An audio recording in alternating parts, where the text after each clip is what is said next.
히가시노 게이고. 어느 할아버지 무덤의 향을. 3월 1일 니지마 선생님이 불쑥 오늘부터 일기를 쓰라고 말했다. 선생님께는 여러모로 신세를 지고 있어서 싫다고 할 수가 없었다. 그런데 왜 내가 일기를 써야 하는 걸까? 일기를 쓴다고 해도 나처럼 늙은 영감탱이가 무슨 쓸 말이나 있을까?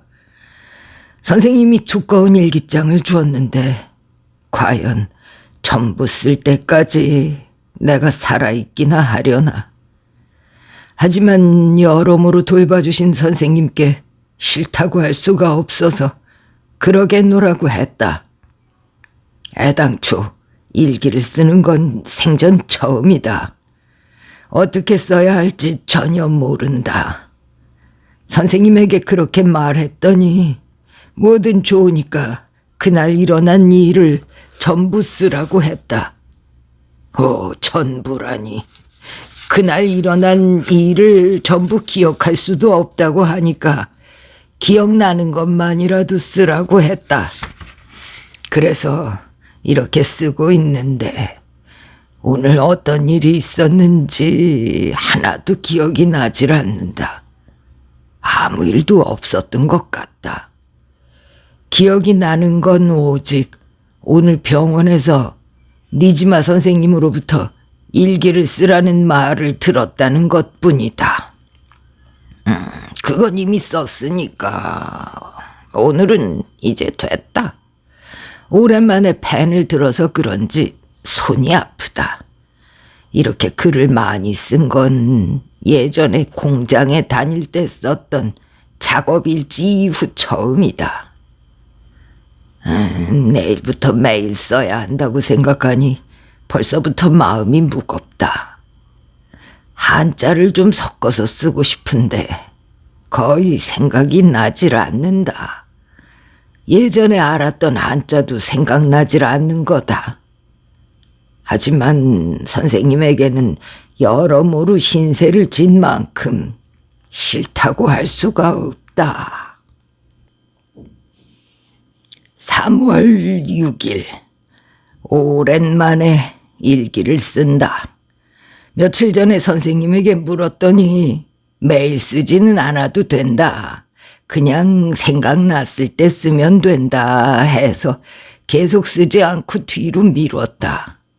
하지만 그러면 결국 계속 쓰지 않을 거기 때문에 매일 조금이라도 쓰려고 하는 편이 좋을지도 모르겠다. 선생님은 워낙 사람이 좋아서 아무 말도 하지 않겠지만 내가 너무 쓰지 않으면 마음속으로는 화를 낼지도 모른다. 오늘은 비교적 쓸 얘기가 있다. 일단 아침부터 무릎이 쿡쿡 쑤셔서 견딜 수가 없다. 요즘 들어 매일 아파서 짜증이 날 정도다. 무릎을 따뜻하게 하려고 잠방이를 2개나 겹쳐 입었지만 별로 효과가 없는 것 같다. 요즘은 지팡이를 짚고도 걷기가 힘들 지경이다. 야마다 씨가 유모차를 끌고 다니면 편하다고 가르쳐 주었지만 도저히 마음이 내키질 않는다. 낮에는 시장에 다녀왔다. 시장에 가려고 지갑을 앞만 찾아도 보이지를 않았다. 근데 집안을 온통 뒤지고 다닌 끝에 오른손에 들고 있었다는 걸 깨달았다. 요즘 들어 이런 일이 종종 있다. 아무래도 치매기가 있는 모양이다. 사소한 것이 생각나지 않아서 고생하는 일이 하루에도 몇 번씩이다. 어쩌면 조만간 오카모토 씨처럼 될지도 모르겠다. 오카모토 씨는 조금 전에 밥 먹은 걸 잊어버리고 아침부터 밤까지 밥 달라는 소리를 입에 달고 산다고 한다. 그 얘기를 그의 며느리가 동네방네 떠들고 다녀서 동네 사람들 중에는 모르는 사람이 없다. 나는 그렇게 되고 싶진 않다. 더구나 혼자 사는 나는 그렇게 돼도 돌봐줄 사람이 하나도 없다. 그렇게 되기 전에 죽어버리면 좋으련만. 나이가 나이인 만큼 죽는 건 두렵지 않다. 세상에 미련도 없으니 다른 사람에게 폐를 끼치기 전에 죽는 것이 좋으리라. 3월 10일. 오늘은 서점에 가서 사전을 샀다. 조금씩이라도 일기에 한자를 섞어서 쓰고 싶기 때문이다. 그러지 않으면 어린애 일기처럼 보이지 않을까 하는 걱정도 한 몫을 했다. 그래서 서점에 갔는데 어떤 사전이 좋은지를 알 수 없어서 막막했다.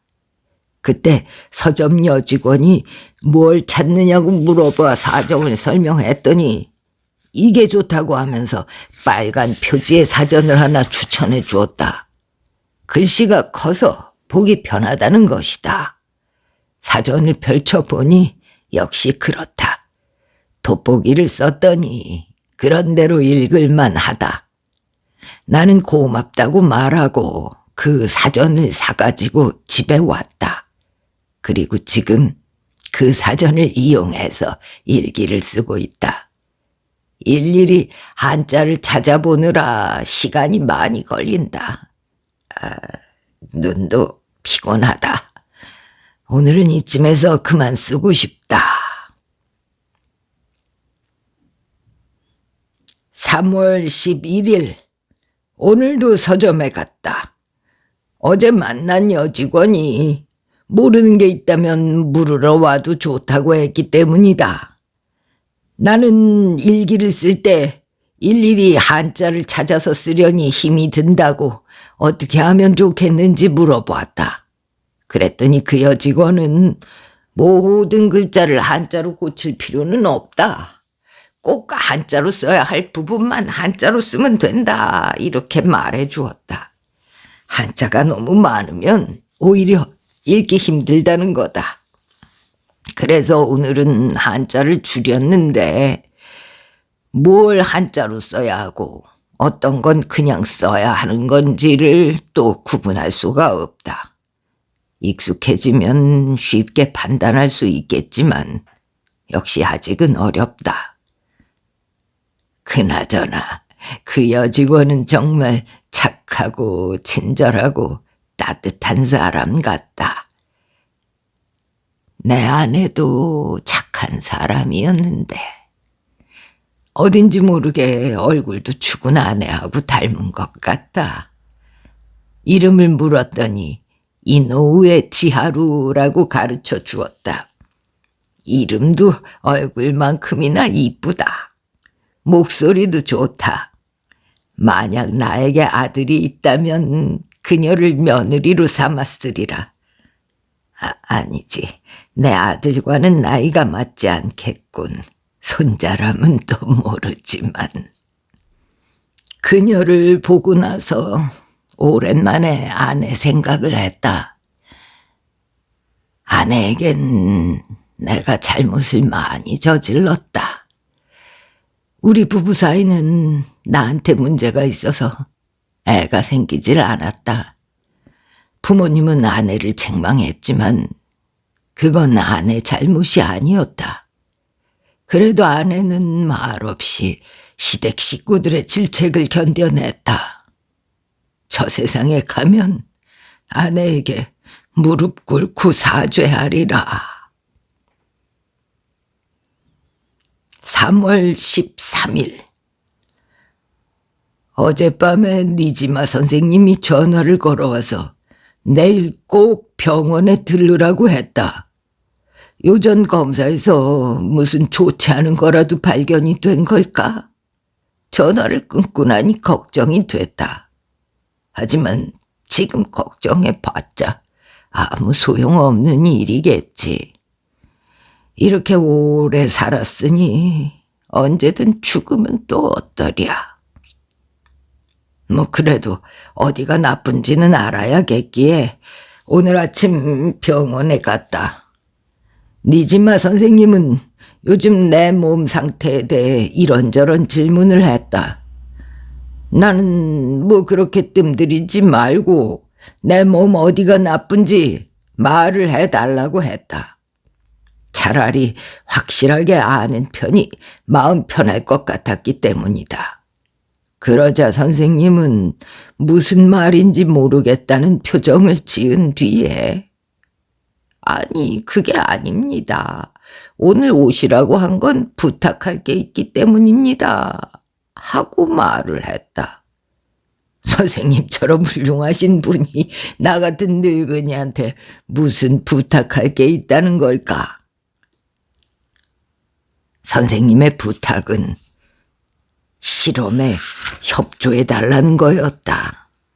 무슨 실험이냐 물었더니 젊음을 되찾는 실험이라고 했다. 인간의 몸을 젊게 만들 수 있을지도 모른다는 거다.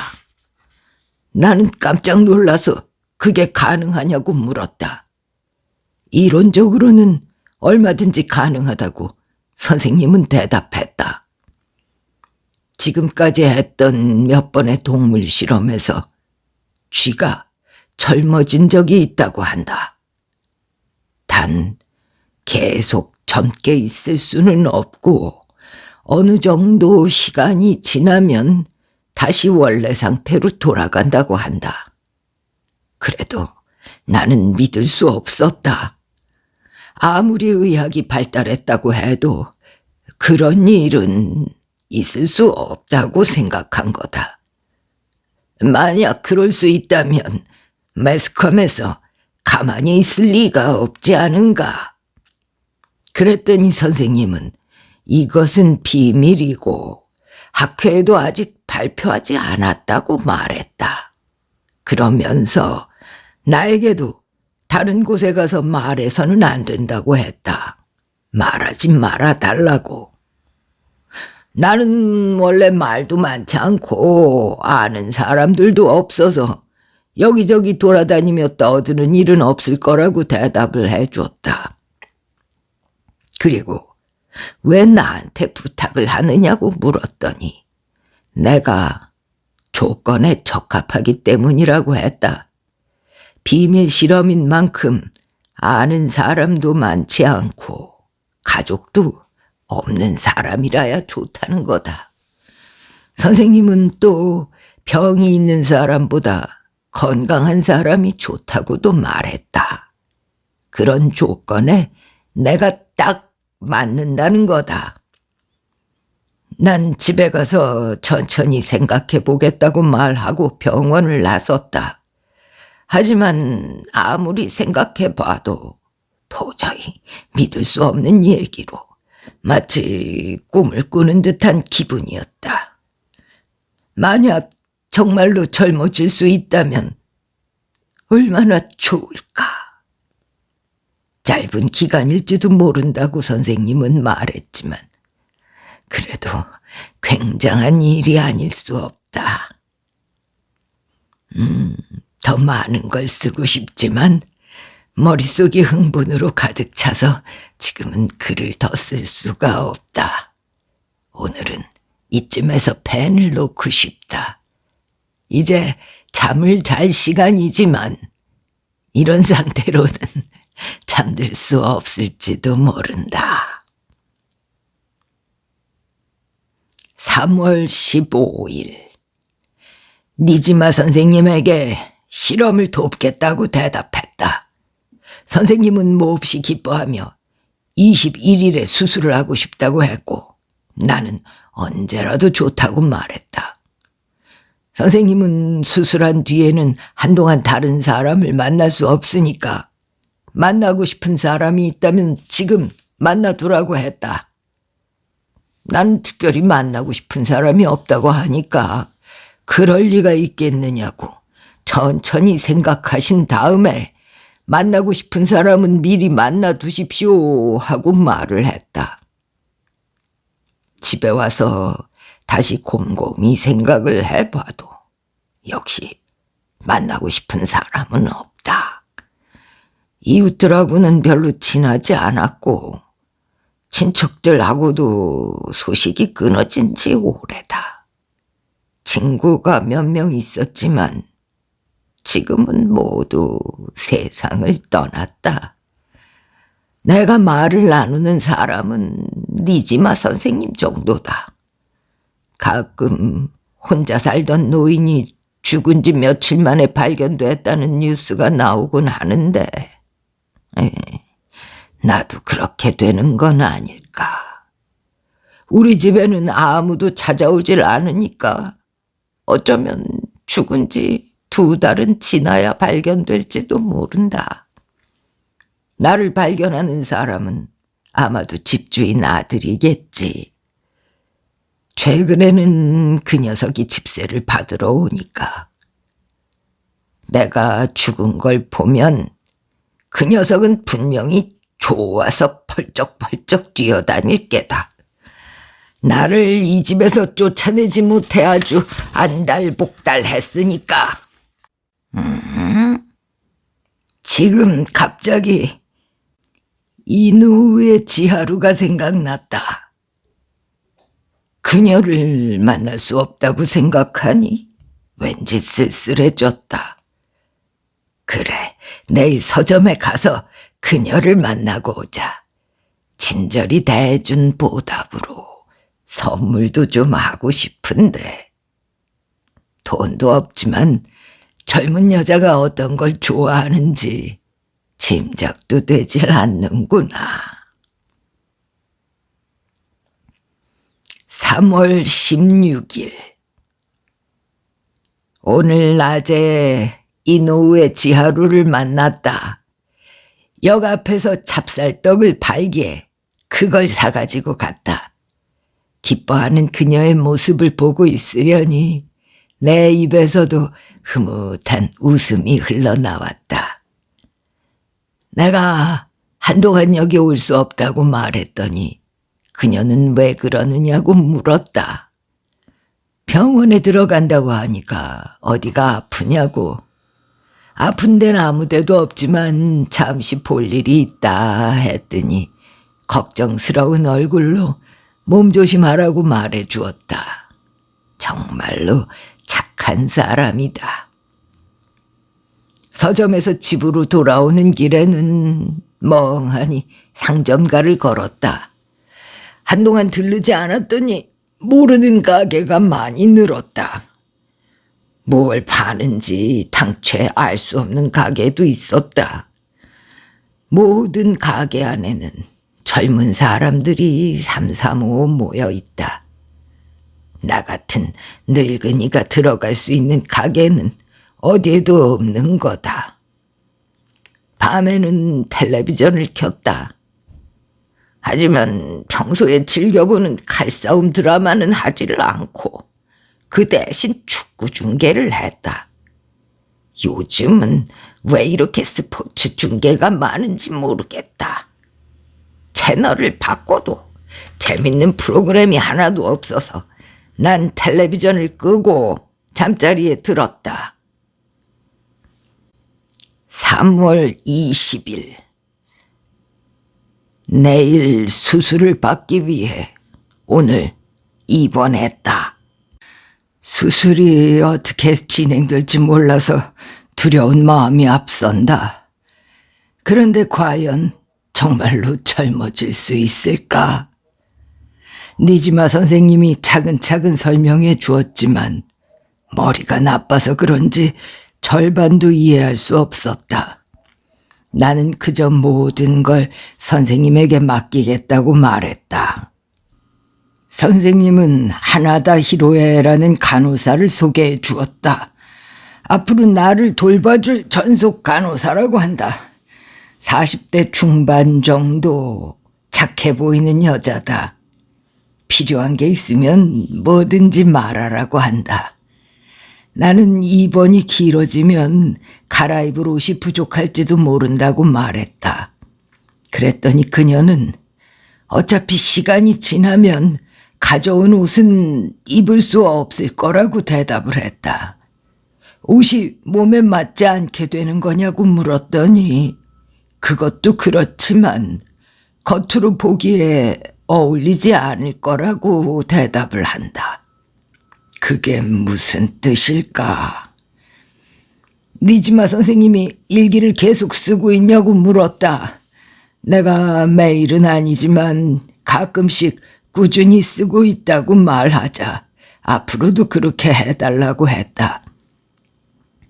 선생님은 내 사전을 보더니 사용하기 편리한 사전이라고 말해줬다. 그 말을 듣고 기뻤다. 저녁 때 선생님이 큰 렌즈를 가지고 다시 병실에 들렀다. 확대경처럼 손으로 들고 있지 않아도 보고 싶은 부분 위에 올려두기만 하면 글자가 크게 보이는 렌즈다. 그것은 나에게 큰 도움이 되었다. 병원 소등 시간은 원래 9시지만 나는 특별히 10시까지로 해주었다. 다만 텔레비전 시청은 9시까지라고 한다. 어차피 보고 싶은 프로그램도 없으니까 상관없다. 3월 24일. 수술은 사흘 전에 끝났다. 뭘 어떻게 했는지는 알 수 없다. 정신을 차리고 보니 나는 온몸에 친친 붕대를 감고 침대에 누워 있었다. 온몸을 수술한 걸까 생각했지만 척추와 머리를 수술했을 뿐이라고 한다. 그래도 어제하고 그제는 꼼짝도 할 수 없었다. 어디가 아픈 건 아니지만 온몸이 나른해서 어찌할 도리가 없었다. 오늘은 약간 움직일 수 있어서 이렇게 일기를 쓰고 있다. 니지마 선생님이 기분이 어떠냐고 물어서 그저 그렇다고 답했다. 피곤해서 오늘은 여기까지만 쓰겠다. 3월 25일. 몸이 많이 편해졌다. 하나다 씨한테 거울을 달라고 해서 얼굴을 보았다. 앞만 살펴봐도 조금도 젊어지진 않았다. 실패했냐고 물어보자 지금부터예요 하고 대답을 했다. 또 수술을 하는 거냐고 물었더니 그렇지는 않다고 한다. 그렇다면 뭐가 지금부터란 말일까? 3월 26일. 니지마 선생님이 와서 벽에 설치할 거라며 카메라 같은 걸 내밀었다. 그 카메라를 통해 텔레비전으로 나를 볼 수 있다고 한다. 그걸로 내 모습을 찍는 거다. 찍히고 싶지 않을 때는 하나다 씨한테 말하면 된다고 한다. 감시당하는 것 같아서 기분이 그다지 좋지 않았지만 선생님에게 싫다고 하기가 그래서 그러겠다고 했다. 피곤하니까 오늘은 여기까지. 4월 2일. 지난 일주일 정도는 몸이 나른해서 계속 누워 있었다. 그래서 일기도 쓸 수 없었는데 오늘은 거짓말처럼 편해져서 일어나 조금 걸어보았다. 선생님에게 얘기했더니 앞으로도 가끔 나른해질 수 있는데 그건 어쩔 수 없다고 했다. 그러면서 많이 먹고 영양을 충분히 섭취하는 게 최고라고 덧붙였다. 그 말 때문은 아니지만 오늘은 상당히 밥을 많이 먹었다. 밥이 그렇게 맛있기는 정말 오랜만이다. 여기 밥은 맛있구려 하니까 하나다 씨가 그게 아니라 내 몸이 영양을 원하고 있기 때문이라고 했다. 그녀는 종종 내 팔에 주사를 놔주는데 그것도 영양을 보충해주기 위해서라고 한다. 한동안 눈을 사용하지 않은 덕분인지 오늘은 눈이 아주 편안하다. 평소에는 눈이 침침하고 가물거렸는데 오늘은 그렇지 않다. 사전의 글자도 평소보다 읽기 쉬운 것 같다. 또 배가 고팠지만 하나다 씨가 오늘은 더 이상 먹으면 안 돼요. 위가 견디지 못할 거예요. 라고 해서 그냥 참고 자기로 했다. 4월 3일. 오늘은 아침부터 기분이 묘했다. 기분이 나쁜 건 아니고 뭐라고 할까? 몸을 움직이고 싶어서 견딜 수 없는 느낌이었다. 가만히 앉아있자 온몸이 뜨거워졌다. 니지마 선생님에게 말했더니 조치를 취해주겠다고 했다. 선생님이 맥박과 혈압을 측정하는 동안 옆에 낯선 남자 2명이 있었던 것이 마음에 걸린다. 나중에 하나다 씨한테 물어보니 2명 모두 의사로 니지마 선생님 연구에 관심을 가지고 있다고 한다. 이 실험이 성공하면 선생님 이름이 세계적으로 유명해진다는 거다. 그렇게 되면 나도 선생님한테 협조한 보람이 있겠지. 조금 전에 알아차린 거지만 무릎 통증이 완전히 없어졌다. 날씨가 따뜻해진 덕분인지 수술 덕분인지는 모르겠지만 어쨌든 고마운 일이 아닐 수 없다. 오늘부터 목욕을 해도 좋다고 한다. 직원용 목욕탕은 뭐 그리 넓진 않았다. 오랜만에 욕조에 들어가니 절로 안도의 한숨이 새어나왔다. 목욕을 한 탓인지 손발의 피부가 매끈매끈해졌다. 4월 7일. 사흘 전에 하나다 씨가 무료함을 견딜 수 있도록 여러 가지 책을 가져다 주었다. 역사책과 정치책 등 종류와 분야가 다양하다. 나는 어려운 책은 읽기 힘들 것 같아서 딱 한 권 끼어있던 칼싸움 소설책을 읽기로 했다.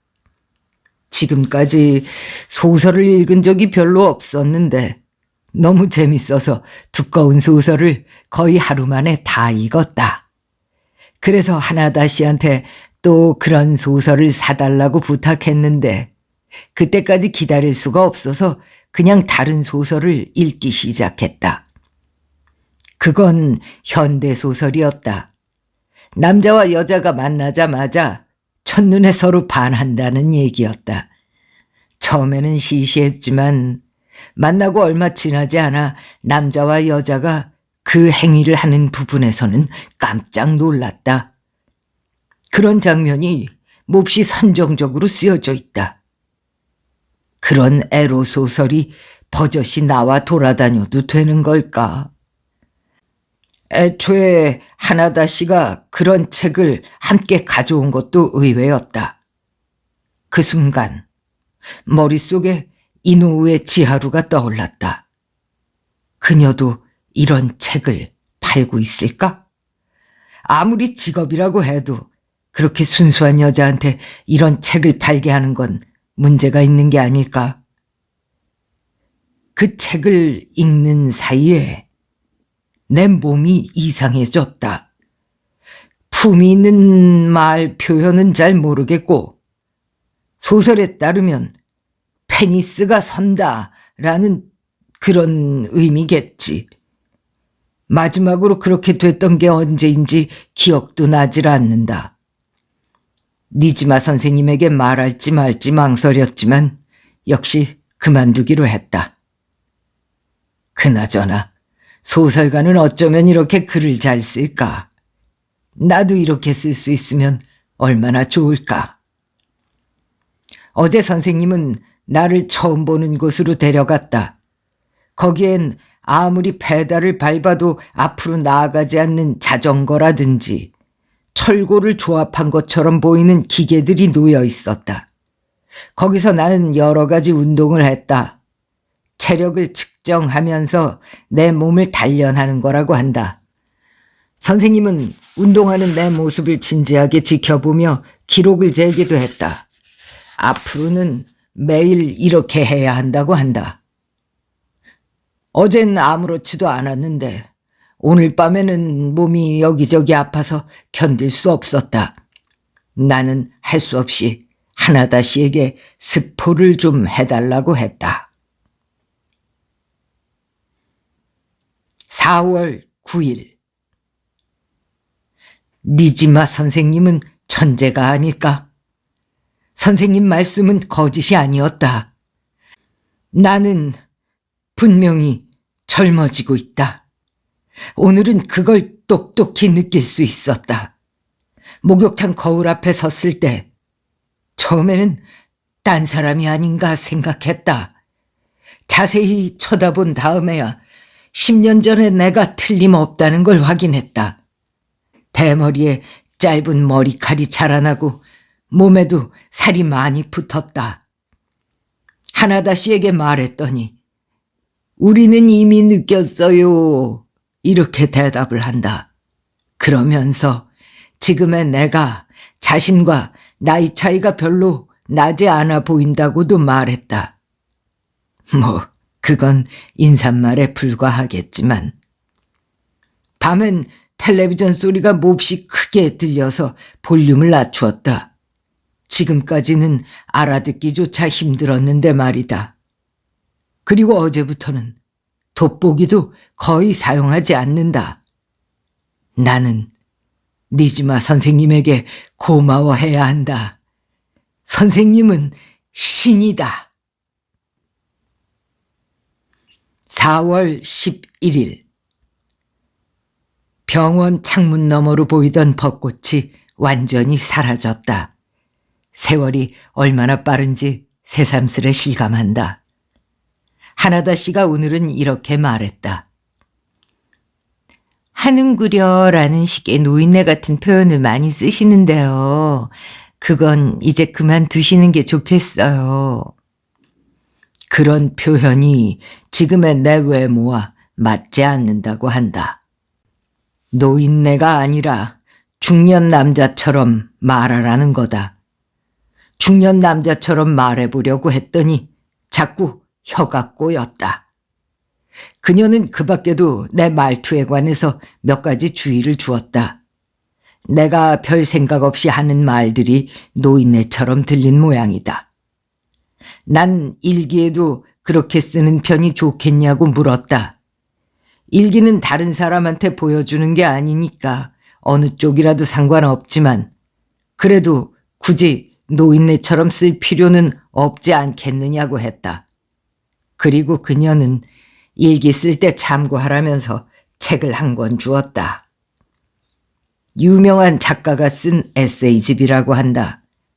그걸 흉내내서 일기를 쓰기 시작했지만 아무리 머리를 짜내도 그럴듯한 말을 쓸 수는 없었다. 멋진 말을 쓸 수 있으려면 아마도 책을 더 많이 읽어야 하리라. 한 가지 기쁜 일이 있다. 니지마 선생님이 다음 주에는 외출을 해도 좋다고 허락을 했다. 단 하나다 간호사님과 같이 다닌다는 조건이다. 마치 데이트라도 하는 것 같겠군요 하고 내가 말하자 그녀가 왠지 곤란한 표정을 지었다. 하긴 늙은이한테 그런 말을 듣는 게 뭐가 좋으랴. 어쨌든 오랜만에 밖에 나간다고 생각하니 가슴이 몹시 설렌다. 4월 13일. 오늘은 수술 후 처음으로 외출을 했다. 아는 사람이라도 만나면 곤란할 것 같아서 옅은색 안경을 썼다. 단 도수는 없다. 노안은 거의 완치됐다. 하나다 씨가 안경 이외에 내가 입을 옷을 준비해 주었다. 너무도 고급스러운 옷이라 처음엔 조금 당황했다. 젊은 시절에도 이런 옷을 입어본 적은 없다고 뒷걸음질을 치자 그녀가 괜찮다고 분명히 잘 어울릴 거라고 말했다. 그래서 과감히 입어보기로 했다. 거울 앞에 섰지만 쑥스러워서 똑바로 쳐다볼 수도 없었다. 니지마 선생님도 아주 잘 어울린다고 말해줘서 겨우 안심했다. 밖으로 나가서는 어디로 가야 좋을지를 몰라 모두 하나다 씨에게 맡기기로 했다. 그녀는 일단 복잡한 곳으로 가는 게 좋겠다고 하면서 전철을 타자고 했다. 전철에 사람이 많아서 우리는 자리에 앉을 수 없었다.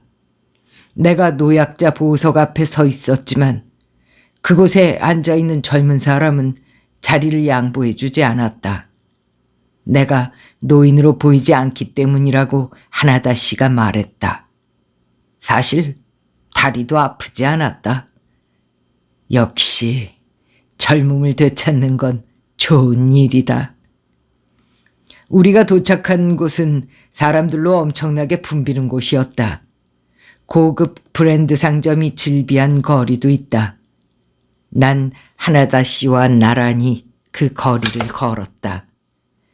양복과 구두가 익숙하지 않아서 나도 모르게 걸음걸이가 어색해졌다. 난 다른 사람들이 날 어떻게 볼지 신경이 쓰여 견딜 수가 없었다. 괜찮아요. 당당하게 걸으세요. 당신은 훌륭한 신사로 보여요. 하나다 씨가 그렇게 말해줬다. 우리는 양복점과 화랑등을 돌아다녔다. 거리는 온통 화려한 물결로 뒤덮여 있다. 이 세상에 이렇게 화려한 세계가 있었다니. 지금까지 이렇게 풍요로운 세계가 있다는 건 상상도 하지 못했다. 난 지금까지 아무것도 몰랐다. 다만 일하고 먹고 자고 나이를 먹었을 뿐이다. 그리고 곧 죽음을 앞두고 있었다. 이런 세계가 있다는 사실을 안 것만으로도 젊어진 가치가 있는 게 아닐까. 귀금속 상점에 들렀을 때 점원이 손목시계를 권했다. 하나다 씨가 여자용 시계를 보고 있었기 때문이다. 그때 점원이 권한 것은 부부를 위한 시계였다. 커플 시계라고 했다. 우린 부부가 아니라고 말하자 점원이 몹시 미안해했다. 하나다 씨는 아무 말도 하지 않고 웃기만 했다. 밤에는 레스토랑에서 식사를 했다. 그렇게 멋진 레스토랑에 들어간 것도 처음이다. 뭘 주문해야 좋을지 몰라서 나는 하나다 씨에게 요리를 정해달라고 했다. 그리고 그녀에게 포크와 나이프 사용법을 배우며 프랑스 요리를 함께 먹었다. 난 음식 맛을 느낄 수 없을 정도로 정신없이 먹었다. 앞으로는 요리 공부도 좀 해야겠다고 마음먹었다. 병원으로 돌아오는 도중에 그녀에게 고맙다고 말했다. 귀중한 체험도 했고 대단히 즐거웠기 때문이다. 그녀는 자기도 즐거웠다고 대답했다. 만약 그렇다면 다행이다. 그녀는 정말로 착한 여성이다. 4월 14일. 오늘은 하루 종일 병실 안에서 하나다 씨하고 얘기를 나누었다. 그녀에 관해서 얘기를 듣는 건 처음이었다. 그녀는 2년 전 남편을 병으로 잃었고 그 이후 혼자 살고 있다고 했다. 아이도 없다고 한다. 그렇다면 나와 똑같군요. 했더니 미소를 지으며 고개를 끄덕였다. 나이는 43이라고 하는데 도저히 그렇게 보이지 않는다. 오히려 최근 들어 더 젊어진 듯한 느낌이 든다. 내가 달라졌기 때문에 그렇게 보이는 것일지도 모르겠다. 어쨌든 우연히 시선이 마주칠 때 문득 그녀가 아름답다고 느끼는 일이 종종 있다. 또 데이트하고 싶다고 말했더니 나도 그래요 하면서 웃었다. 나는 진심이지만 과연 그녀도 진심일까? 4월 16일 니즈마 선생님에게 앞으로의 일에 관해서 물었다. 젊음이 어디까지 진행될지, 그리고 언제까지 지속될지. 선생님은 분명한 건 아직 알 수 없다고 대답했다. 노화라는 건 세포의 사멸을 의미하지만 선생님의 연구에 따르면 완전히 사멸하지 않고 가사 상태에 있는 세포들이 의외로 상당히 많다고 한다. 그것을 특수한 방법으로 되살아나게 만들어 새로 분열시키는 것이 이번 실험이라는 것이다.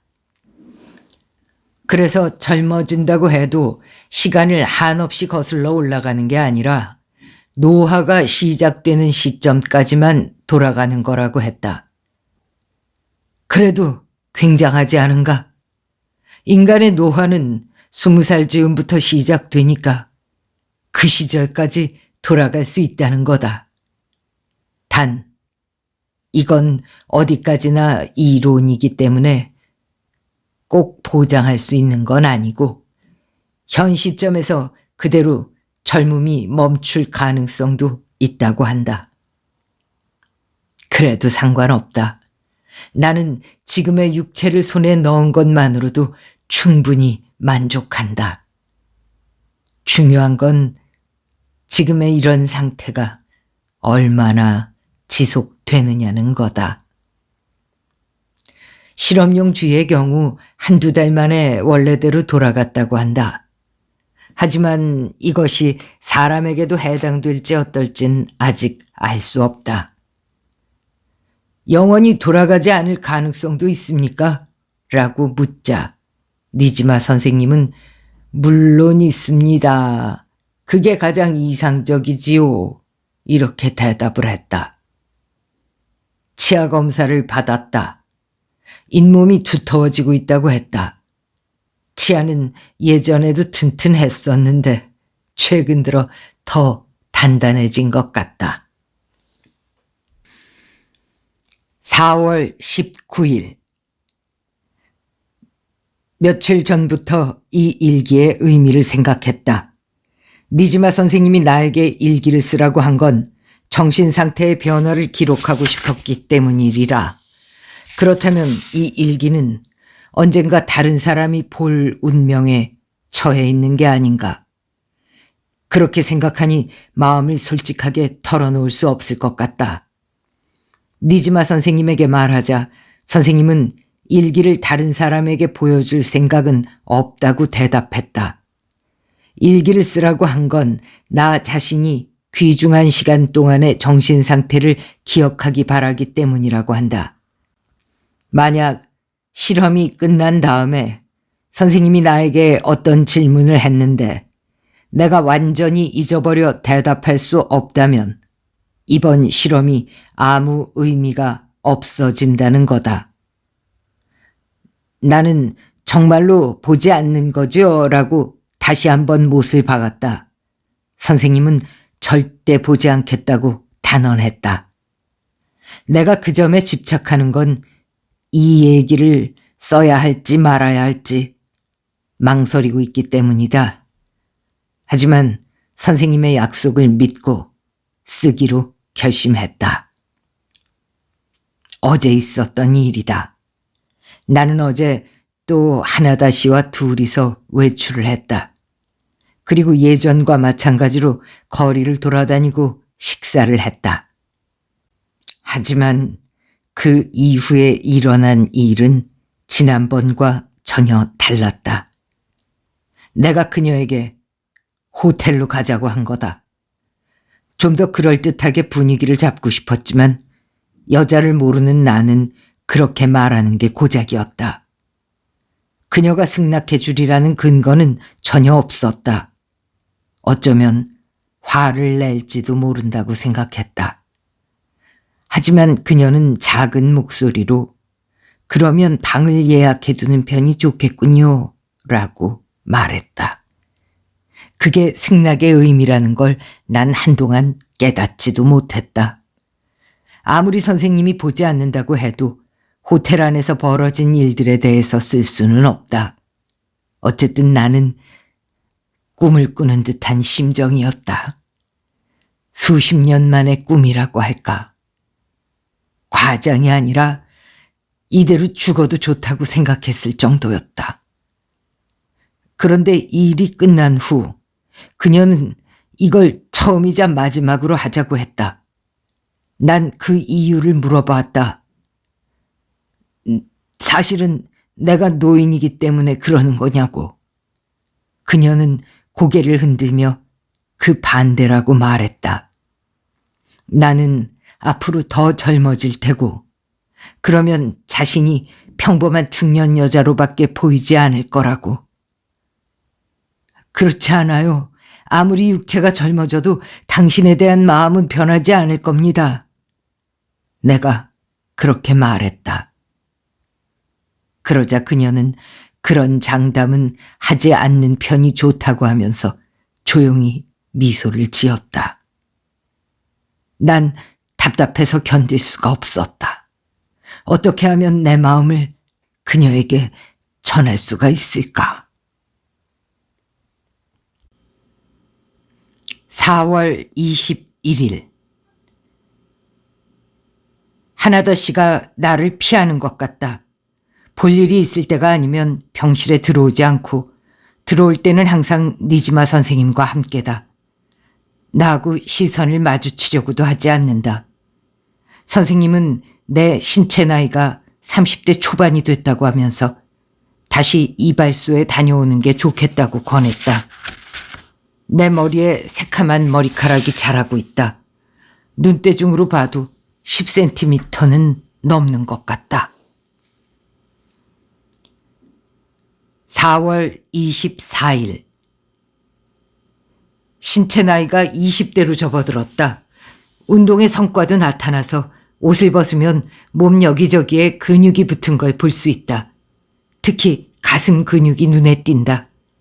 이발소에 가서 머리를 잘라달라고 했다. 어떻게 자를까요? 하고 묻길래 그냥 알아서 해달라고 했더니 옆과 뒤를 바짝 잘라주었다. 이발소 거울에 비친 내 얼굴은 20대라고 해도 충분히 통할 듯 했다. 난 내가 정말로 20대였던 시절에 어떤 일을 했는지 생각해 봤다. 그때 나는 말단 병사였다. 음식도 제대로 못 먹고 진흙투성이가 된 몸을 이끌고 끝없이 도망쳐야 했다.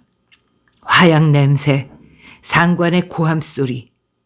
이 전쟁이 옳은지 그른지 그런 생각을 할 여유는 손톱만큼도 없었다. 다만 하루하루 죽지 않고 살아남는 게 그때의 내가 할 수 있는 최선이었다. 살아서 밤을 맞이하면 안도하고 동시에 내일 죽을지도 모른다는 두려움에 몸서리치는 나날이 계속됐다. 내 20대는 그렇게 지나갔다. 그런데 그 시간이 돌아왔다. 다시 시작할 수 있는 거다.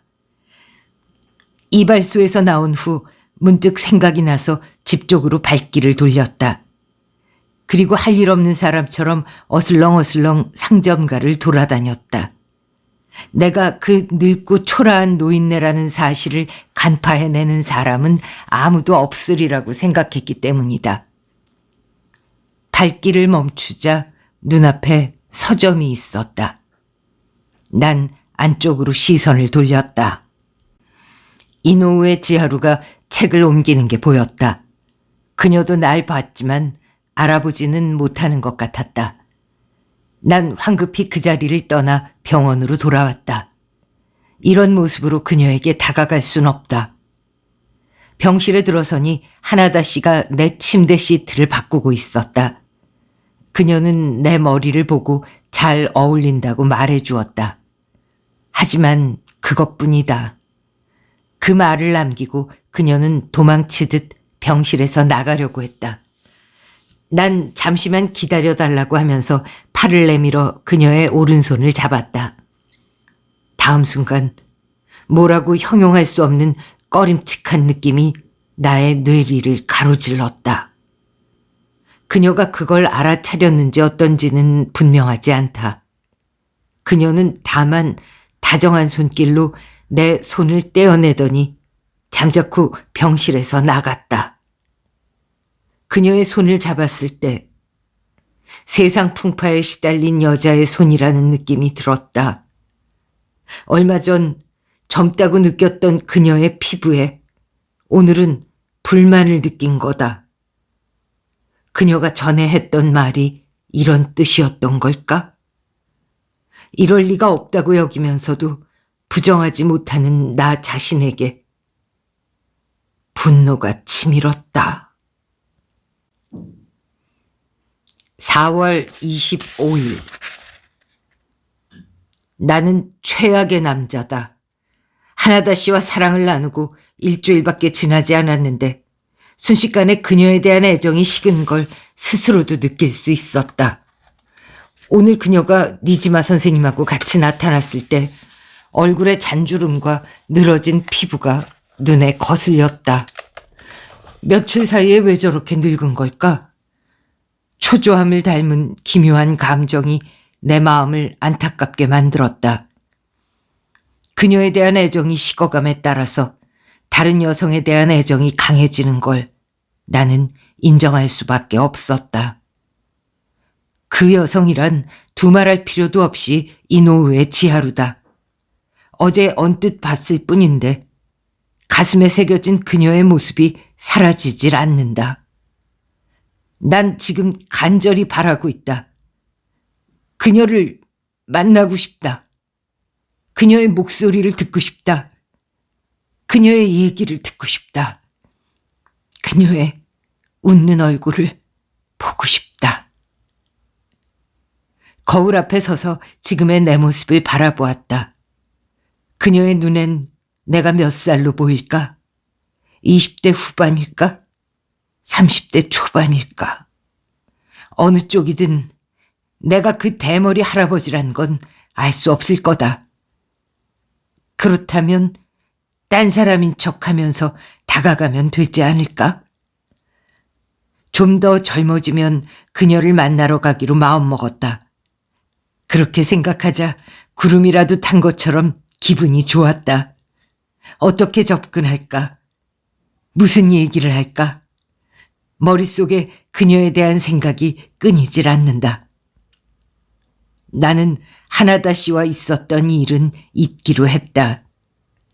비열한 남자란 생각이 들었지만 나 자신도 어찌할 도리가 없다. 4월 28일. 나는 새 옷을 사기로 마음먹었다. 지금 입고 있는 옷은 너무 수수하다는 생각이 들었다. 하지만 난 요즘 젊은이들이 어디서 어떤 옷을 사서 입는지를 모른다. 한참의 망설인 끝에 난 하나다 씨에게 의논했다. 그녀는 젊은 남자의 옷이 잔뜩 실려있는 잡지를 가져와서 어떤 옷이 좋으냐고 물었다. 그런 걸 패션 잡지라고 부른다고 했다. 내가 고개를 갸웃거리며 모르겠다고 대답하자 그녀가 나에게 어울릴 만한 옷을 몇 벌 골라주었다. 그리고 잡지에 실려있는 의류 매장에 전화해서 주문해 주겠다고 했다. 난 그녀에게 고맙다고 인사했다. 당신은 평생의 은인이라고도 했다. 그러자 그녀는 고개를 가로저으며 부디 자기에겐 신경 쓰지 말라고 했다. 또한 그녀는 다시 말투를 바꾸는 게 좋겠다고 조언해 주었다. 자네라든지 뭐뭐하게, 뭐뭐일세 등의 말투는 중년 남자의 말투지 젊은 사람의 말투가 아니라는 것이다. 지금의 외모에는 젊은 사람 특유의 통통 튀는 말투가 어울린다는 것이다. 난 밤에 드라마를 보면서 혼자 연습했다. 젊은 사람처럼 말하려고 하자 온몸에 닭살이 돋았다. 하지만 이노우의 지하루와 대화를 하기 위해서는 말투를 고쳐야 하리라. 요즘 자주 그것이 선다. 이불 속에 있을 땐 나도 모르게 오른손으로 그걸 잡곤 한다. 니즈마 선생님에게 캠코더로 찍는 걸 하루에 2시간 정도로 줄여주지 않겠느냐고 말해보았다. 하루 24시간 감시당하고 있다고 생각하니 마음이 안정되질 않는다.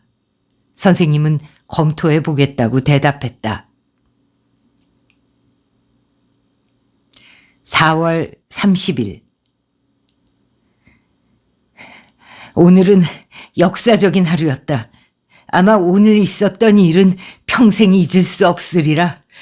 나는 새로 산 양복을 입고 밖으로 나갔다. 목적지는 지하루가 있는 서점이다. 두근거리는 가슴을 안고 서점으로 들어가자 계산대 앞에 앉아있는 그녀가 보였다. 난 얼마 전 노인이었을 때 그녀가 권해주었던 빨간 표지의 사전을 서가에서 꺼내 손님이 없을 때를 틈타 그녀에게 다가갔다. 그녀는 내 정체를 눈치채지 못한 채 내가 내민 사전을 받아들었다. 이 사전이 사용하기 편해서 좋다고 하더군요. 누가 그러던데 당신이 이 사전을 권해줬다면서요? 그녀는 한순간 허를 찔린 듯한 표정을 지었다. 그리고 내 얼굴을 똑바로 쳐다봤다. 그녀의 표정을 보니까 그녀가 기억을 더듬고 있다는 걸 알 수 있었다. 그녀가 물었다. 그 할아버지 말인가요? 실은 제가 손자입니다. 할아버지께서 신세를 졌다고 하시더군요. 그녀는 쌩긋 웃었다. 그리고 새삼스레 내 얼굴을 빤히 쳐다보더니 할아버지하고 많이 닮았다고 말했다. 같은 핏줄이니까요. 할아버지는 어떠세요? 아직도 입원해 계세요? 나는 한동안 더 입원해 있어야 한다고 대답했다. 그리고 과감하게 몇 시까지 일하느냐고 물어봤다. 그녀는 서점은 9시까지지만 자기는 5시까지만 일한다고 대답했다. 그럼 퇴근 후에 차라도 같이 마시지 않겠습니까? 심장이 두근거렸다. 그녀는 잠시 망설이다 좋아요라고 말했다. 나는 미리 보아두었던 역앞 커피숍 이름을 말했다. 정말로 나타날지 어떨지 불안했지만 그녀는 5시 10분경에 나타났다. 그것도 아주 귀여운 옷을 입고서. 서점의 유니폼 차림밖에 본 적이 없던 난 한순간 다른 사람으로 착각할 뻔했다. 난 최근에 읽은 책에 대해서 얘기했다. 그 정도밖에 얘기거리가 없었기 때문이다. 최신 유행이나 뉴스에 대해서도 전혀 모르는 건 아니지만 젊은 사람을 상대로 정체를 들키지 않고 말할 자신이 없었다. 다행히 그녀는 내 얘기가 따분하지 않은 모양이었다. 그녀는 책을 몹시 좋아하는 듯했다. 더구나 서점에서 일하는 사람답게 외국 책을 많이 읽는다고 했다. 우린 그 커피숍에서 2시간 정도 있었다. 이렇게 책에 대해 오랫동안 얘기한 게 정말 오랜만이라고 그녀가 말했다. 단순한 인사말은 아닌 것 같아서 나는 그녀 몰래 안도의 한숨을 내쉬었다. 마지막으로 그녀는 나에게 어떤 일을 하느냐고 물었다. 난 잠시 생각하고 나서 부품 공장에서 금형 가공 일을 한다고 대답했다. 그게 어떤 일이냐고 물어서 냉장고나 텔레비전의 외관을 만드는 일이라고 얘기해 주었다. 그런 얘기를 다른 사람한테 한 건 20년 만의 일이다. 난 헤어지기 전에 또 만나주겠느냐고 물었다. 그녀는 미소를 지으며 가볍게 고개를 끄덕였다. 그건 천사의 미소였다. 5월 1일. 오늘도 서점에 들러서 그녀와 5시에 만나기로 약속했다. 싫다면 거절했을 테니까 적어도 날 싫어하는 것 같진 않다. 그녀는 오늘 자신에 대해 얘기해 주었다. 가족은 부모님과 여동생뿐이다. 단 집이 멀리 떨어져 있어서 지금은 혼자 산다고 한다. 낮에는 일하고 밤에는 전문 학교에 다니는데 장차 작가가 되고 싶다는 말도 덧붙였다. 그리고 그녀는 내 말투에 대해서 지적했다. 젊은 사람 치고는 보기 드물게 정중하다는 것이다.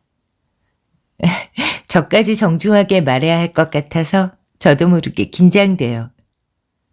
한마디로 말해서 더 편하게 말하라는 것이리라. 병원으로 돌아와 드라마를 보고 연구했지만 역시 젊은 사람들의 말투는 어렵다. 5월 3일. 오늘은 서점이 쉬는 날이라고 해서 그녀와 함께 영화를 보러 갔다. 그 약속을 한 게 어제이기 때문에 오늘까지 나흘간 계속해서 그녀를 만난 거다. 그나저나 요즘 영화가 그렇게까지 굉장할 줄이야. 특수 촬영을 많이 사용한 영화를 보면서 나는 몇 번이나 소리를 질렀다. 영화가 끝난 다음에 그녀는 웃으며 이렇게 말했다. 평소에는 나이보다 점잖아 보이는데 오늘은 어린애 같았어요. 그리고 오늘따라 더 젊어 보여요? 나보다 더 어린 것 같아요. 그 말을 듣고 나는 흠칫했다. 그 사실을 나도 오늘 아침에 깨달았다. 그녀에게는 25살이라고 했는데 20살 정도로밖에 보이지 않았던 거다. 지금도 계속 젊어지고 있는 걸까? 더 젊어지면 그녀를 만날 수 없을 텐데. 우리는 영화가 끝난 다음 식사를 하러 갔다. 예전에 하나다 씨하고 같이 갔던 레스토랑이다. 웨이터가 내 얼굴을 보고 고개를 갸웃거렸지만 특별히 눈치챈 것 같진 않다. 5월 9일. 외출이 너무 잦지 않느냐고 니지마 선생님으로부터 주의를 받았다. 분명히 최근 들어 나는 매일 외출했다. 하루도 빠짐없이 지하루를 만난 것이다. 이유는 단 하나. 보고 싶기 때문이다. 헤어지면 바로 만나고 싶고 1초라도 헤어지고 싶지 않았다. 니지마 선생님은 상대가 누군진 모르지만 여자를 만난다는 건 눈치챘는지 이렇게 말했다. 당신을 위해서 말하는데 다른 사람하고 깊은 관계를 맺는 건 되도록 피하는 편이 좋습니다. 구태여 말할 필요는 없겠지만 현재의 모습으로 얼마나 있을 수 있을지 아무도 모르니까요. 기분 나쁘게 그런 소리를 하다니. 누가 몰라서 그러나? 그렇기 때문에 지금 조금이라도 더 만나두려는 게 아니야. 아무래도 젊어지는 건 일단 멈춘 것 같다. 지금 내 나이는 22, 3 정도? 지하루와 비슷한 나이다. 나는 일단 안도했다. 하지만 정말로 안도해도 되는지는 알 수 없다. 5월 13일. 이 일기는 본래 어제 썼어야 하지만 어젯밤에는 도저히 그럴 기분이 아니었다. 어제 처음으로 지하루의 친구를 만났다. 작가를 꿈꾸는 친구들을 이자카야에서 만난 거다. 남자 2, 여자 3. 그들이 나누는 얘기가 너무 어려워서 나는 거의 알아들을 수가 없었다. 최근 들어 책을 많이 읽긴 했지만 문학론 따위는 딱 질색이다. 그래도 난 술을 마시며 잠자코 그들의 얘기에 귀를 기울였다. 어떤 계기로 그렇게 됐는지는 기억나지 않지만 그러는 사이에 화제가 전쟁에 관한 걸로 옮아갔다. 전쟁에 대해서는 생각하기도 싫고 듣기도 싫지만 가만히 있어도 저절로 귀에 들어온다. 한 남자가 말했다. 나쁜 짓을 했다고 여기는 늙은이는 하나도 없어. 모두 군대 다녔다고 자랑하는 늙은이들 뿐이지. 그런 주제에 종군 위안부 얘기가 나오면은 못 들은 척 한다니까? 야, 이웃 나라들을 괴롭힌 거에 대해서 반성한다고 하지만 다들 말뿐이야. 그 증거로 장관이 되면은 지들도 모르게 들떠가지고 한심한 얘기 늘어놓는 멍청이가 한둘이 아니잖아. 정말 한심해 죽겠어. 머리가 나쁜 거야. 그러니까 미국같이 거대한 나라하고 전쟁을 벌여서 패하기나 하지. 그런데도 아직 반성이 없다니. 전쟁이 청춘이었다고 말하는 자들도 있다니까? 그들의 이야기를 듣는 사이에 난 얼굴이 차갑게 얼어붙는 걸 깨달았다. 차라리 귀를 막고 싶었다. 정신이 들었을 땐 나도 모르게 일어나 있었다. 그리고 어이없는 표정으로 올려다보는 그들을 향해 호통을 쳤다. 너희들이 뭘 안다고 이러쿵 저러쿵 큰 소리야. 도대체 우리가 왜 너희들한테 그런 소리를 들어야 하지? 그때는 다들 죽을 힘을 다해 싸웠다고! 그렇게 말하고 나서 난 엄청난 실수를 저질렀다는 사실을 깨달았다. 하지만 후회하진 않았다. 도저히 가만히 있을 수 없었던 거다. 난 혼자 술집을 뛰쳐나왔다. 조금 있으려니 지하루가 쫓아나왔다. 그녀는 미안하다고 사과했다. 쟤네들 술 취해서 그래요. 그래서 자기도 모르는 사이에 그렇게 말한 거예요.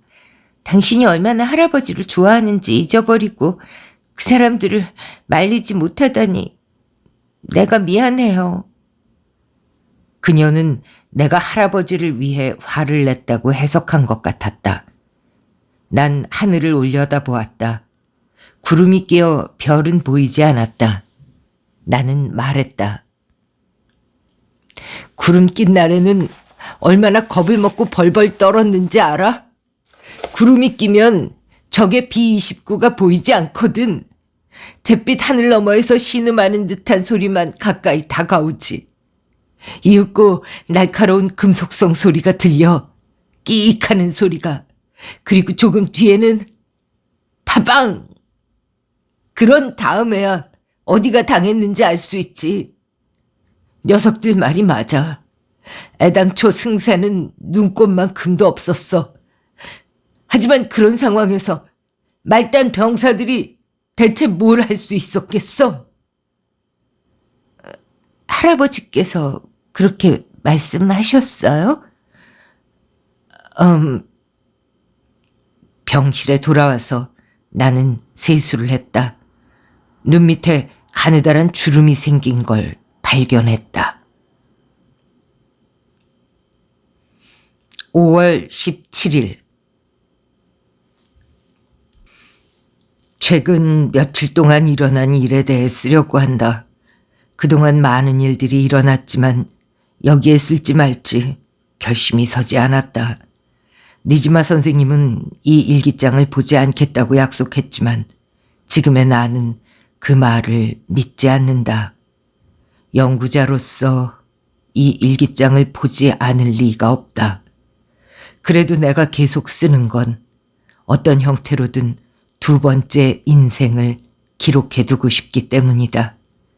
이걸 쓰는 건 다른 누구를 위해서가 아니라 오직 나 자신을 위해서다.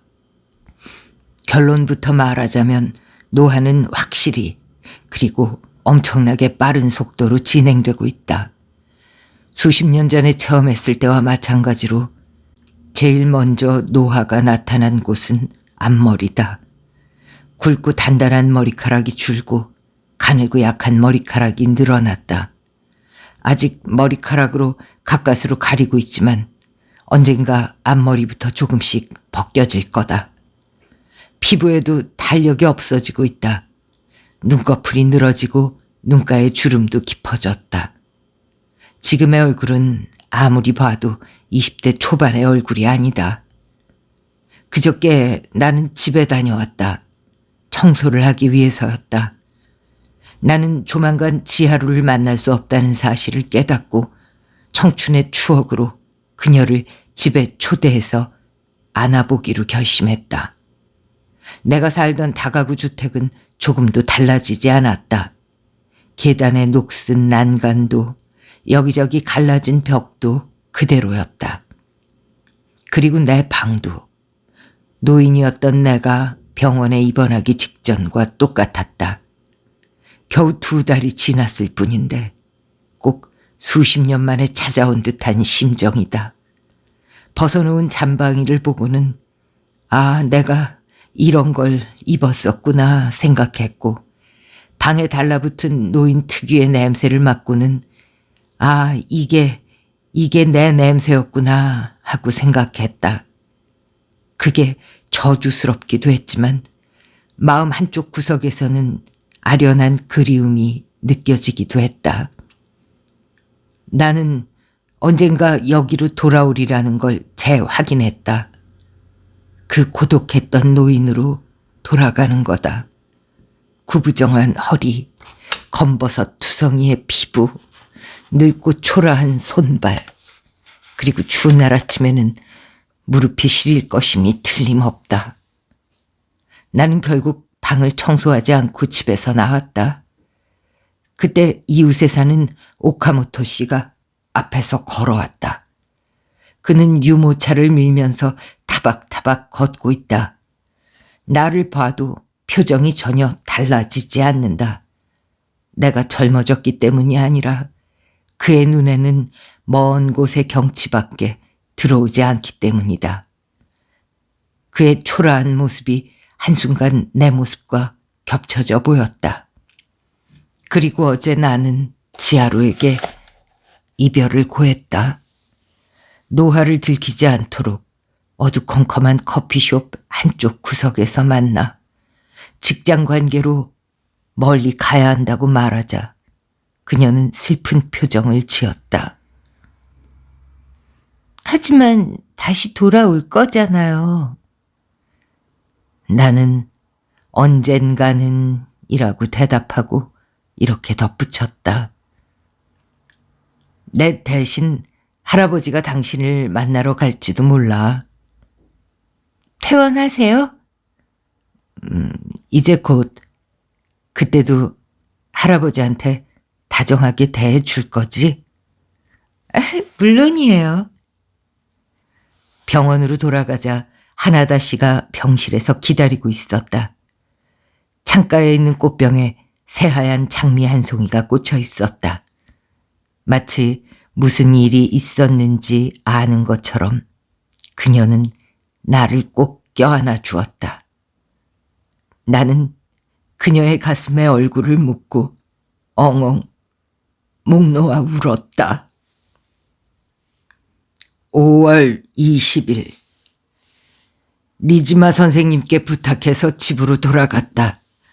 선생님은 난색을 표했지만 하나다 씨가 내 편이 되어 주었다. 거울을 보거나 유리창 앞에 서는 건 되도록 피하고 있다. 하루가 다르게 바뀌는 모습을 내 눈으로 직접 확인하면 머리가 이상해질 것 같았다. 그러지 않아도 노화는 여러 형태로 느낄 수 있었다. 근력과 지구력, 심폐기능의 저하가 눈에 띈다. 조금이라도 억제해 보려고 열심히 운동을 했지만 침몰하는 배에서 양동이로 물을 퍼내는 듯한 허무함을 느끼고 결국 그만두었다. 늙고 싶지 않다. 이 자리에 머물고 싶다. 신이시여, 제발 도와주소서. 5월 22일 하나다 씨가 내 모습을 보러 와주었다. 마침 둘이 데이트했을 때만큼 늙었지요? 라고 말했더니 그녀가 눈물을 흘렸다. 내 앞에서 눈물을 보이지 마라. 울고 싶은 사람은 오히려 내 쪽이다. 하지만 이미 눈물이 어울리는 외모가 아니란 걸 알고 죽을 힘을 다해 참았다. 시력 장애가 나타났다. 노안이다. 5월 23일 방 안에서 돌아다닐 뿐인데 뭔가에 발이 걸려 자꾸 넘어진다. 운동신경이 둔해진 탓이다. 그리고 텔레비전 소리가 잘 들리지 않는다. 5월 24일. 하나다 씨가 왔지만 문을 열어주지 않았다. 이젠 그녀에게 보여줄 수 있는 모습이 아닌 거다. 팔의 피부를 보고 있으면 서서히 주름이 잡히는 걸 알 수 있다. 지금 제일 두려운 건 잠드는 거다. 잠을 자고 눈을 떴을 때 내 모습이 어떨지 상상하면 온몸에 소름이 끼친다. 5월 25일. 무얼 두려워하는 건가? 괴물로 변하는 게 아니다. 진짜 내 모습으로 돌아가는 것뿐이다. 지난 2달 남짓 좋은 꿈을 꿨다고 생각하자. 그러면 되지 않는가? 이제 말투도 노인답게 돌아가자. 젊었던 몸은 한때의 추억으로 간직하자. 나는 늙었다. 초라한 늙은이다. 5월 27일. 역시 두렵다. 뭐가 그토록 두려운지는 잘 모르겠지만 어쨌든 두렵다. 5월 28일. 지금의 내 모습이 어떤지 알 수 없다. 원래대로 돌아가는 것 같기도 하고 그렇지 않은 것 같기도 하다. 하지만 어느 쪽이든 상관없다. 나는 앞으로 계속 늙어가리라. 그리고 언젠가 죽을 것이다. 싫다. 죽고 싶지 않다. 죽고 싶지 않다. 하지만 이 세상에 죽지 않는 사람이 어디 있는가? 늙으면 죽는다는 건 인생의 진리가 아닌가? 그렇다면 나도 결국 죽게 되는 거지. 내가 죽으면 어떻게 될까? 누가 내 죽음을 슬퍼해 줄까?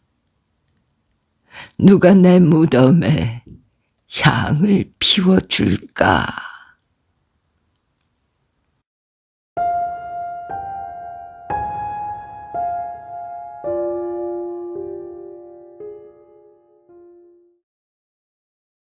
네.